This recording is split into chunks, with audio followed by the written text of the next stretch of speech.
Welcome back to From Nine to Mom. where we discuss balancing the 9 to 5 hustle with the beautiful chaos that we call motherhood. This month's episodes are brought to you by Social Med Consultants. They are a mom owned social media marketing team helping medical and aesthetic practices grow with strategy that actually gets results. From social media strategy, branding to top of the line filming and photography, they get what it takes to balance a running business and running a household because they're doing both. Check them out at socialmedconsultants.com and mention From Nine to Mom to get a free marketing audit. And today we are going to talk about chaos and a topic that is on Catie and I's mind constantly, but a lot of your minds too. We have an amazing guest today. Vanda Aubrey is a functional medicine nurse, board certified nurse coach, and a mom of four kids, you guys, who helps women in their 20s and 30s finally get answers when their labs say normal, but their bodies say otherwise. She works with women on hormone balance, painful or heavy periods, and fertility, using a true root cause approach that's practical and personalized and doesn't require cutting out everything that you love, which is so important. So, Vanda, thank you so much for being here with us today. Thank you all for having me. I'm excited to chat. Yeah, we were so excited when we first started talking with you because Danielle and I, and we'll get into all of it, have been talking about like postpartum periods. And even though can we still, Danielle and I are 3 years out. Are we like, can we still say postpartum? Is that, it I think feels you're it, correct with postpartum after right? you've had Okay. kids All right. now. I needed the validation there. But yes, we were so excited to talk more about this. But before we get into that, we need to hear about the chaos of 4 kids. So give us the rundown, ages, genders before we kick off. Okay. So, yes, there's four. It is absolute chaos. We have a 9-year-old boy that we adopted. Then we have a 7-year-old, almost 7-year-old little girl, a 4-year-old little boy, and a about to turn 2 next week little boy. So, three boys, one girl. She tells me all the time that she wants a sister, and it is chaos, absolute chaos all the time. Is a sister a possibility? Like, is that even in an earshot of your life? I mean, never say never, but I think that we're pretty tapped out at this point. I'm so I impressed. 4 kids that with that age range and the job that you have, we're impressed. It's a lot, but I love it. and we're gonna have you give us like the grand secret because there's obviously one. But can you give us a little bit more background of how you got into what you're doing now? Yeah, absolutely. So I'm a nurse. I've been a nurse for over 12 years, but 6 years ago, I got into functional medicine as a practitioner, offering it, as a virtual practice. And my history with that really came from my own personal experience because prior to my husband and I even getting married, I decided it was time for me to come off birth control. I was having a lot of negative side effects from it and I wanted to transition off. And when I did that, I lost my cycle for over 10 months. My provider that I was going to saying, like, I'm so concerned about this because my mom had some fertility struggles. He just kept blowing me off and was like, well, if you want to have a period every month, just go back on birth control. And I knew enough from like my nurse training at that point that that was not the answer and not what I was looking to do. And I found functional medicine as a consumer at that time. And then later just decided like, this is how I really want to help women and more women need this type of education. And it's just grown from that and been such a wonderful journey.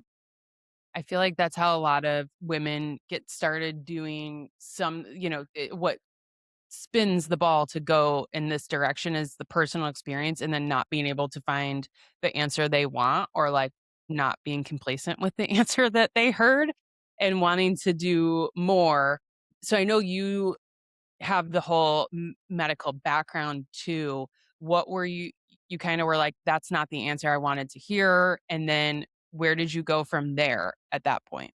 I think the beautiful part about me having both backgrounds is that I get to marry them together because I do still really appreciate like the medical side of things, the traditional route, because it definitely has its place and it's valuable.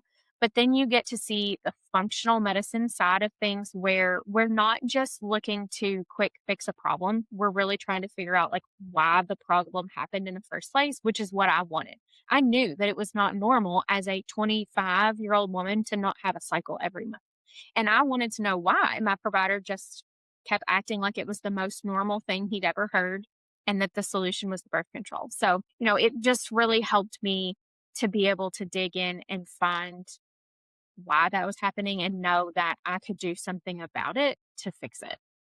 Yeah. And could you kind of define functional medicine for us? Yeah, so when people are like, "What is functional medicine? What do you even mean by that?" I kind of try to describe it, and you other people that are kind of familiar with functional medicine have probably heard this before. If you had a bucket and it had water in it and it was leaking the water out of the bottom of the bucket, would you try to fix it by putting more water in the bucket or by fixing the hole in the bottom?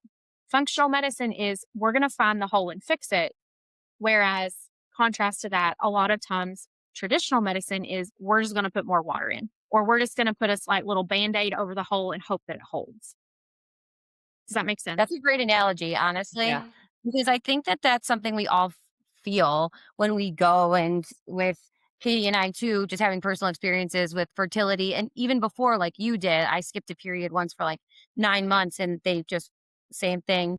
Katie and I were talking about this. Someone in our life was told to go right back on birth control. And it's like, that just doesn't seem like the answer. So, and they do all these tests, right? So let's get into that a little bit. You work with women who've been told that their labs are normal, whatever normal means, and still feel bad. So, like, how is that even possible? Why do the labs come back that way if there's really something going? There's a couple different reasons that this can happen. The most common reason is because there is a difference in a normal range for a lab result and an optimal range for a lab result. When you go to your traditional provider, they are looking at that normal range. The normal range has been determined by a like census and an average of the population. But that population that they're using to determine that includes people that are sick and have chronic illnesses. And when you are really wanting to fix something in your body, you want your body to work optimally and work at its best, you don't want to be okay with the range they've developed that includes sick people. Like, I want to know what my range should be if I am at the top tier of my health. And that's where, when we look at labs and we compare them to the optimal ranges, we can gain some more insights and find things that are maybe just slightly off from the normal range that really are causing a problem. And then the other reason that we see this happen is because, and I don't want to seem like I am just gonna dog on traditional providers throughout the whole episode because I don't mean to come off that way, but we also have to remember that they are so like overwhelmed with the number of patients that they are cycling through and the very little amount of time that they spend with you when you're in a single appointment. So they don't really get to sit down and have a full conversation with you and start connecting dots between, like, okay, maybe she's having this symptom because of these three different things. They get very little, just a snapshot into, okay, what are you here for today? What's your biggest concern? Okay, I'm going to send you for these labs. Then when those labs come back, a lot of times a provider is checking those line by line at a time. Is this one level within the normal range? Okay, good. I'm moving on to the next one. With a functional medicine lens, we are looking at multiple different markers as a whole and connecting dots between them and looking at, like, okay, we might still be in technically within the normal range or even sometimes the optimal range right now, but do we have any labs from the past we can compare that to? Are we trending one way or the other? And looking at it as a whole, are we connected to, like, this thing's going on with your cholesterol, but then we also see these like liver things going on in your CMP, and knowing that they both are contributing to the issue or to the symptom. Things aren't just happening in a silo. It's not just about one single lab. And I know you work across multiple, like, fertility, that I know we wanted to talk a little bit more on the postpartum side of things as far as like what's normal. What are some of the symptoms that people are coming to you with, maybe postpartum, that they're just like, this doesn't seem normal. Like, I want to talk to you, have you look at my labs and that type of thing. Yeah, fatigue is a big one. Feeling like run down all the time, regardless of, like, am I sleeping? When you have a newborn, you're just all over the place. But then you get to this point where you're like, okay, well, my kid's sleeping pretty good now. Why do I still feel so terrible? Why do I still feel so tapped out all the time? So that's a big one. Periods, once they return postpartum, that's going to be at a different point for everybody because, we're all unique little flowers, but also things like whether or not you breastfeed and what that does to your hormones makes an impact. But when those periods come back, there's oftentimes a lot of symptoms that come with that that the person may have never really dealt with before. They may have had perfectly fine periods prior to their pregnancy, but now they're dealing with like really heavy bleeding or a lot of cramps. And they're like, what is going on? Because in their like day to day, as far as what they eat, their exercise habits, a lot of times that stuff hasn't really drastically changed. So they're left wondering, like, well, is this just how it is? And is there, what do I do? Because I'm miserable and I don't want to be like this. No, I think that's the biggest question everyone asks because I remember in between my 2 kids, I was only like I was he was Jack was just it was his first birthday, and we found out I was pregnant again, like, the day after his birthday party. So I don't even, like, really remember that time frame, but after Kelvin, like, I was just like, you know, 6 weeks later, I had an emergency C-section, had a terrible period. Everything I looked at online was like, "Oh, that's normal for, like, a C-section, that you're gonna have terrible bleeding because, everything's getting back to normal." Like, my doctor was like, "Yeah, it might be a few months still before things are normal." I didn't breastfeed either, so I kinda was right back to periods right away, and it was like a year and a half before I'm like, "Is this, like, my life now, how my periods are?" Like, they were just so bad. Like, I feel like Danielle it and I happened to you still and I at the joke. same time because I breastfed for Daisy for 18 months. So I feel like we kind of got our like back into getting our periods at a Yeah. similar time. And the amount, weirdly from afar, I don't know if it's like osmosis, I don't know. We both tend to cycle at the same time together, even though we live in two different states. So we'll be like, oh my God, I'm dying. Like we talk about it all the time. I feel like I am in eighth grade again. Like they put me on birth control back then before they knew I had PCOS or whatever was going on because I had such bad cramping. I was out of school for 3 days a month because of it. And it all Mhm. went away in my older age, like, whatever. And then after kids, it came back and Katie are always, and I have gone to the doctor multiple times. And they're like, it's just your choice is birth control. Like that is what both of us have been told at this point. Yeah, unless you do something else, and, like, I was having other issues in that, and I wish I knew about functional medicine, like, and was way more educated, like, 2 years ago, but I, have made adjustments, and we're on the uptick, but I think that's a common theme from everyone we talk to is that postpartum periods are just crazy. Horrific. But what would you say to somebody that is feeling the same thing we've been feeling? Yeah, well, number one, like I do want to always let people know that there are other options and other ways we can investigate, like what is causing this. Number two, I like to encourage people that there is a lot you can do with just very basic things. And sometimes it's so easy, especially in the midst of motherhood, especially early on, that we might be letting a lot of the low hanging fruit fall by the wayside. Making sure that you're fueling yourself with enough food. Are you hydrated? What does your self-care look like? And not in the sense of like, I'm going to get a massage or get my nails done type of self-care. Like, did you take 5 minutes today to give yourself a break and not have someone touching you or asking you a question or depending on you? There are very basic things like that that we do need to make sure they're in check because they do have a big impact. The good news is that those are typically like free and easy things. Well, seemingly easy things to fix. Then you just got to have like some strategy of like, okay, how do I make all of this work and still juggle all of my other responsibilities? So I definitely want to start there. But then I don't recommend for people to like delay testing. If you're miserable, there's no reason to continue to just like wait in misery.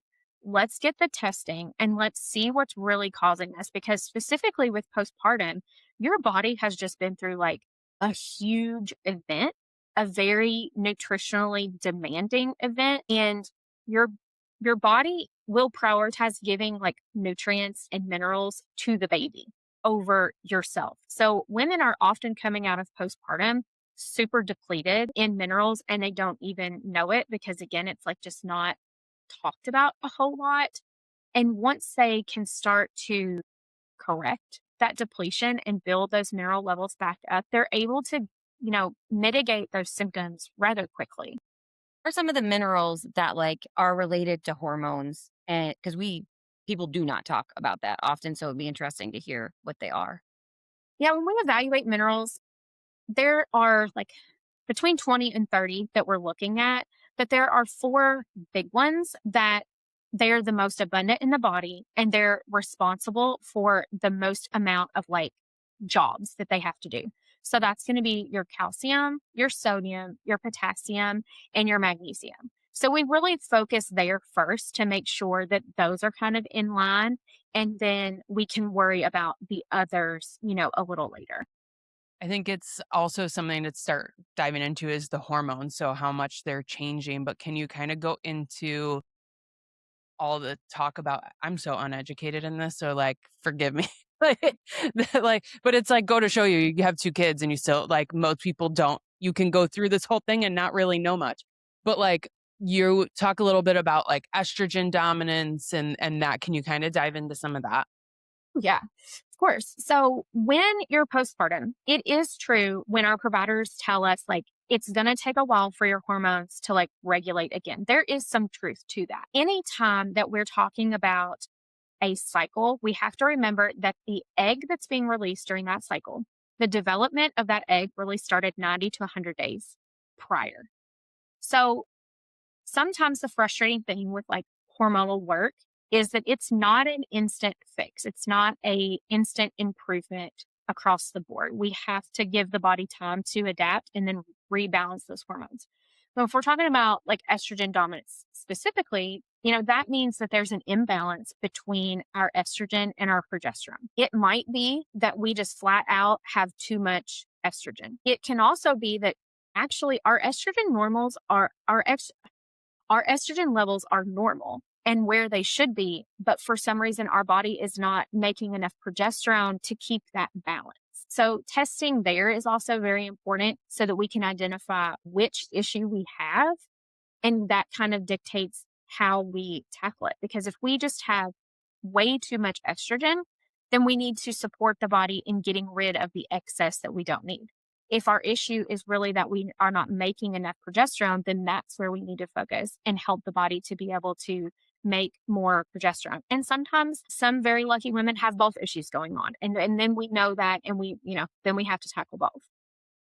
And where would you suggest someone to start as far as labs? Like, how do you go about requesting the right things? So it's definitely worth having a conversation with your provider, your traditional provider, and telling them you would like some hormone labs done.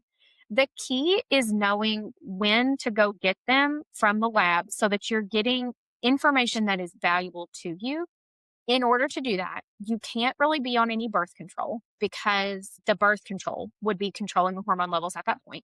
But as long as you're not on any birth control and you are fairly certain and like fairly confident with your cycle tracking, because they're often going to send women to the lab on day 3 of their cycle to get things like estrogen and LH and FSH checked and testosterone because it doesn't really matter for us women like when exactly we get the testosterone drawn.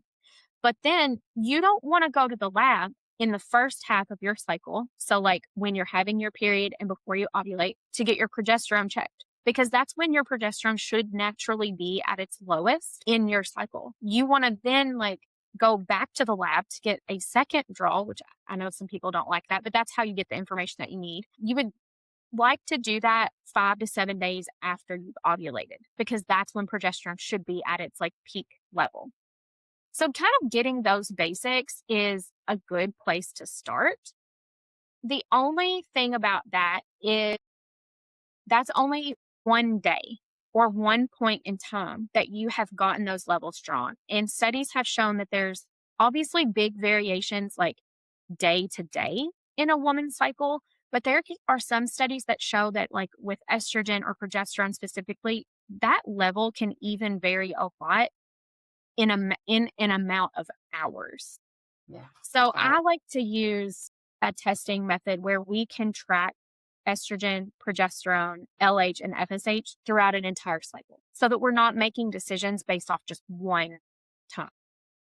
Well, that's really smart too, though, because it makes total sense when you explain it that way. And like every cycle is different. So like your levels are all over. Curious too, do you have any recommendations on tracking your cycle? Like what do you usually recommend to people to track?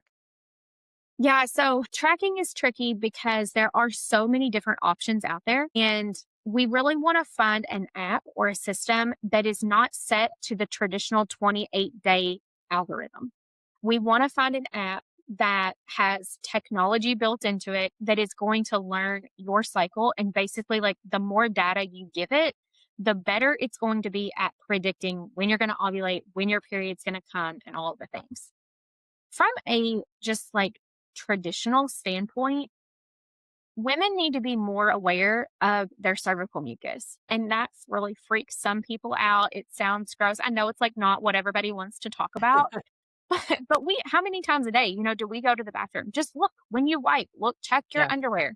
When you see that discharge is changing, that is signaling to you that there are shifts going on with your hormones. And like making note of that can be really, really helpful to even just like validate what the app prediction is telling you.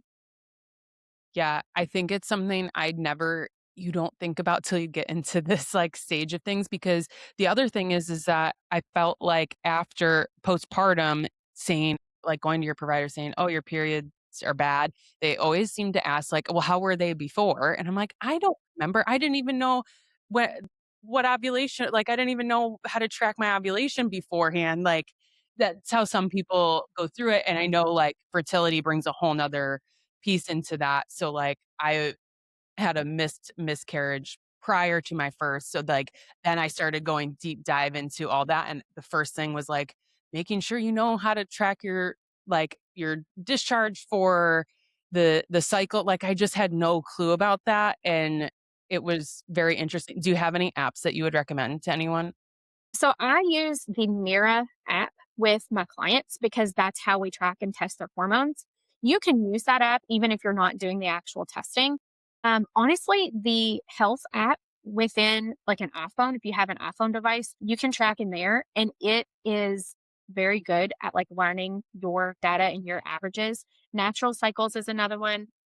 Other than that, you know, I can't say that I've like tested every app because I kind of have the ones I use and I like. But you can, with a quick Google search, you can usually find out is this set to a standard 28-day algorithm or is this going to learn and then predict based on averages? So, just for anybody that's tracking with, regardless of the app, I would quick Google search that and find one that you're able to also like input more data than just like I'm on my period, I'm not on my period. I like to be able to have something where you can track symptoms, your mood, the cervical mucus, your basal body temperature. Even if you're not doing all of those things every single day, The the Aura ability Ring, to do I it. don't know if you've used that with anybody. This ring is Mhm. amazing because it literally tracks my like your body temperature. It changes the cycle based on you. And it tells you it takes some time to figure out what your cycle is. But like all the things you're saying, like it asks to track way more than just like I got my period, like or how heavy was it, right? Like it's like all these other factors that go into it. And I found, and I don't know, I'm not a doctor, but I have always had issues with, my period, like, it's not a secret, but this has made my life so much easier because it's way more accurate, like, I know and can prepare, and I wish I had it for when I was, like, trying to get pregnant and or, like, just trying to plan my life and figure out what was normal. That was, like, always the issue. I'm like, "I am so not normal." Like, my periods were never not, like, that unnormal, but according to the 28-day cycle, they were very, like, so, I like, think made me that's a feel good. I think that's a good point. So I started and I I've looked at a few other apps, but it's been 8 years now that I've used the Flow app. And I know some people are like, "I hate that one because it is based on, like, a 28-day cycle, and you can input some stuff, but I don't have the premium plan where it's actually taking any of that into account." But now I'm like, I'm sentimental about it. I tracked my pregnancies through it. There's so much data in there. It's not telling me anything, but it's like it's just the one I've used, and I'm like, I have all the data in there. I don't wanna, like I should see if AI can export it for me and, like, put it into a new one, but I'm Yeah, using Claude. it's better than nothing at this point, right? definitely. Seriously. So, I think the other thing you touched on was a big symptom people coming to you with was fatigue, and I feel like new moms especially have a hard time figuring out what's normal and not. What would you say is like you said, don't wait. If something's feeling off, you should go. But what do you think's that like tipping point or any extra advice you can maybe give to a new mom that's like, this might not be normal versus normal? Yeah, my advice for them would be to start incorporating at least one mineral drink a day. That's going to make a big difference for them. That's something that's pretty safe for anybody to start doing without any testing, just based off symptoms alone and the fact that like they've been pregnant. We know that they've just probably lost a lot of their mineral reserves. And it doesn't have to be any particular electrolyte or mineral drink necessarily. There's a lot of good options out there. I just tell people to try to avoid one that's like really packed with sugar because then you're almost like counteracting the benefits of what you're doing. There's lots of sugar-free options out there that have, some good amounts of electrolytes and minerals in them, and that is going to help your energy kind of the quickest. And so the other thing we saw that we wanted to ask, and I don't know anything about it, but different testing that you can do, the HTMA testing, you go into that more? Yeah, HTMA stands for hair tissue mineral analysis. So Okay. it is a test that you can do from home, like you clip it yourself. Some people get really freaked out about having to clip their own hair or having their partner clip a sample for them, but I promise it's painless and it's a really small amount of hair. So especially for women, you like kind of pull the top half of your hair up in a ponytail, you clip from the back of your head, and it's a small amount. You do have to send the root. So you can't like clip off the ends or just get some from your hairdresser when you go for a haircut. And the reason for that is our hair is dead cells. So we don't want to clip off the ends that died years ago or many months ago, depending on how long your hair is. We want to be giving the most current sample so that we get a window into current data on our body. And the cool thing about this test is that when you go to the lab to get lab work, kind of like I mentioned earlier with the hormone labs, you're only testing at one specific point in time.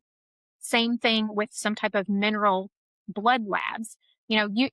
Anybody that's had like a physical or anything within the last like year or two, they've probably had a CMP or a BMP done, and they've seen reports come back and say like, okay, my sodium level is this, my potassium level is this, and that's good information to have, but it's only checking it again at that one point in time that you had your blood drawn. With the hair testing, we get to see the average over the past 3 to 4 months, depending on how fast your hair grows. And that gives us a much more accurate depiction of what your levels truly are and have been. There's so many things that could affect your level to make it high or low on that one day you went to get your lab drawn. And then we're actually also looking at two very different things. When you go to get your labs drawn, we're looking at what is around the cell in your bloodstream. When we do hair testing, we're actually looking at what is inside the cell. And that is very, very different and more accurate, in my opinion. I had never even heard of that before. It's To me, very that's cool. very cool. Do you do that frequently with a lot of people that you work with? I do. I do it on every one of my clients. Okay. It's not a test that you have to have super often. It's kind of like you do it once. We might repeat it in 6 months. We might just wait and repeat it once a year. Like for myself, right now, I'm at the point that I do one about once a year, or maybe once every 9 months or so to just check in. Yeah, that's super interesting. So I do want to switch gears because you do so much with women and fertility in that. Can you give us a little bit of insight on how you maybe work with someone in that fertility realm of Yeah, things? it's funny because so a lot of the content that I put out, a lot of what people hear me talk about all the time is fertility focused. Mhm. But I do have clients that just come to me because their periods are miserable. And I try to regularly put content out there that explains, even if you're not trying to get pregnant, our goal still should be for you to be fertile. Like if you think about it, like when you are working on fertility and you're trying to get pregnant, you really want all the things to be at their best. You want your hormones to be balanced. You want your periods to be regular.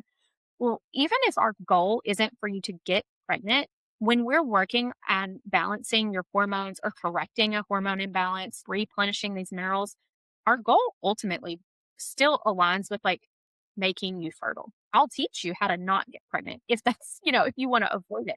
But, that's the cool thing about what I do. So the work that I do with clients, regardless of the reason they come to me, is very similar. Like we still do the same type of testing. They all get HTMA tests so that we're evaluating those minerals and looking at heavy metals. They both also get the at-home hormone tracking that I was talking about earlier, where we track things over a whole cycle.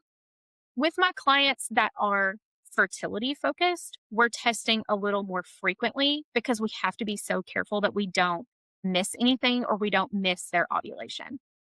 With my clients that come to me who are just trying to improve their periods and their symptoms, it's not as, you don't have to be as like nitty gritty detailed because we're looking at an overall picture as opposed to I'm trying to get really, really precise with this fertile window.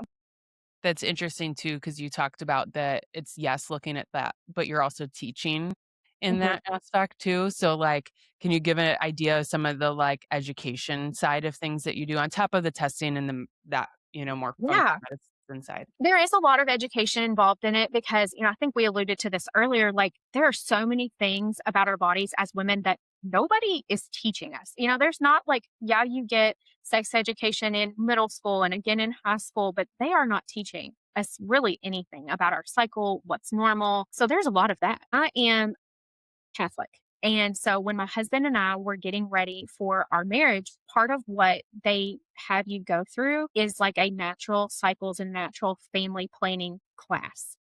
And they teach you all of this stuff. Like they teach you how to chart on paper the changes in your cervical mucus, your basal body temperature. And I wish that everybody had to take that at some point because you learn so much. Like women need that foundational information. So I'm not saying that I teach that exactly the same way that they did, but essentially I'm teaching like a natural family planning type of Was that part approach of your to pre-Cana or was that like additional that you signed up for?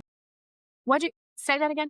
Pre-Cana, like, was that part of, like, because got married in a Catholic church too and grew up Catholic, but we had pre-Cana, which basically, like, was required. You had to take a Scantron test. They gave you your results. But then all they did for the natural family, I'm only laughing because I can't imagine, like, what the course was like. They gave us at the very end, they had a cake, and it was like, they did not talk about that at all. But they gave us a gift, and the gift was the natural family planning book, and they gave us a cake, and they were like, "You got this, bye." But, like, they didn't talk about it Yeah, at it all. definitely, yeah, it was a required part of it. And we were the only couple in our church at the time that was getting married. So we met one on one with the lady local to us that like taught this. And we had to meet multiple times because she would like, we would get education about it, me and my husband, who was so like, I didn't know I needed to know any of this.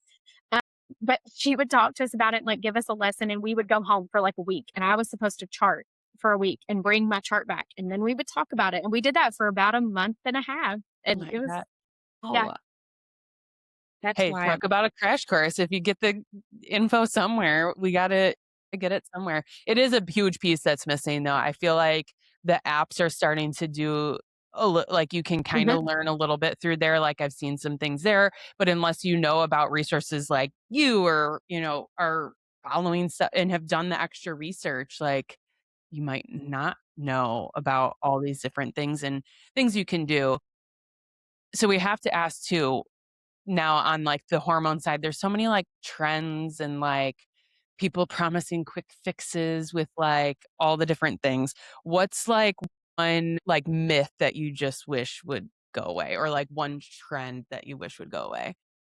this is tough to answer because there's a few that come to mind. But I think if I could like teach all the women in the world one thing, it would be that the bleed they're having while they're on birth control is not a period.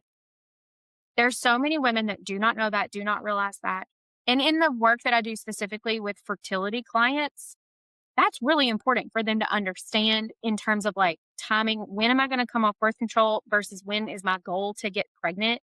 And doctors, like, you're going for your yearly visit and they're like, you want to continue your birth control? And they're writing that prescription for a year. Like, there's no point that they're like, I just want you to know and realize you're not actually having a period. Even in conversation with you, they will talk about it as if it is a period, and it's not. And I just wish that that was more widely talked about and known, and that women weren't finding that out kind of after the fact, either when they're struggling to get pregnant or when they've, for other reasons, decided to come off birth control. And they're like, well, what happened? I've been having a period regularly for years now. Why all of a sudden did it stop? And it's like, well, actually, you weren't having a period. You were having a withdrawal bleed from the medication that you were on. I feel like an Interesting. absolute idiot at 40 years old because I did not know that There's, I until mean, I didn't know don't that feel either. silly because you're 2 not people alone. that I think some other people had just had that epiphany too, Danielle. But then looking you at you gotta being go like, like, should I know this? Because I feel really dumb. But then I'm like, if our listeners are listening, they're also somebody out there we other can't than you and pretend that I. we can't pretend we knew. Well, I think the other thing is that, like, you think that and you're on birth control from, like I mean, most people are getting put on it in a young age. Danielle, you just said 8th grade. Like, that's crazy even before so you went all through high school, all through college, like, on birth control, like, thinking this, like, it's crazy to think about. And then it makes me think even more like I was just like that. I was on birth control, you know, medicated as soon as I said my periods were bad. They're like, birth control it is. And on that through college, like, so basically never had periods. I had periods for 1 year. They were awful. And then was on birth control all the way up till I got pregnant, not on it. And then they're like, what were your periods like before? Like, I don't know. Well, I didn't have. I guess I didn't have one. Like, I don't it is, like, crazy to think about, but are there any other, like, major contributors that you're seeing to, like, people having issues, whether it be postpartum or, you know, normally? Like, are there things just now that are trends or things that you're seeing that you're just like, "Oh my god, why are we doing that?" Yeah, I think that the whole low carb keto trend that is still just ever going on, that's really harmful to our hormones. We've got to have carbs as women to support the production of our hormones. And people don't realize that it's causing harm and throwing those hormone levels off. So I think that'd be the biggest one probably. Pro carbs, I like that. Yeah, who Um, doesn't? I'm gluten so I free, but feel like free carb. we definitely need to have you back on to dive more into the fertility side of things, but we appreciate all the info on hormones and such a good conversation. Can you give everyone a little bit of an idea of where they can find you and some of the coaching programs that you do? Yeah, absolutely. So I have my own podcast. It's called the Hormone Health Class. You can find that anywhere that you like to listen. So you can always hang out there. I love to hang out on Instagram. I'm Wellness with Bandit there. I do take, one-on-one clients to work through these things. Like I said, regardless of what reason you come to me, we're kind of going to do the similar workup that we've talked about today with all of that testing. So information about that's available on my Instagram, through my podcast links, all the things. Amazing. And yes, we'll have her podcasts and everything linked. We also saw you have a free minerals and fertility guide on the website. So we'll have all those things linked in the description here for you. That was so loud. I'm going to start that over. I'm going to not crap it out because everyone knows it was Danielle. Yeah, definitely me. We'll have all those things linked in the description here for wherever you guys are listening to us. Make sure you check Vanda out on all those. And thank you again for coming on. Yeah, thank you guys so much for having me. Thank you.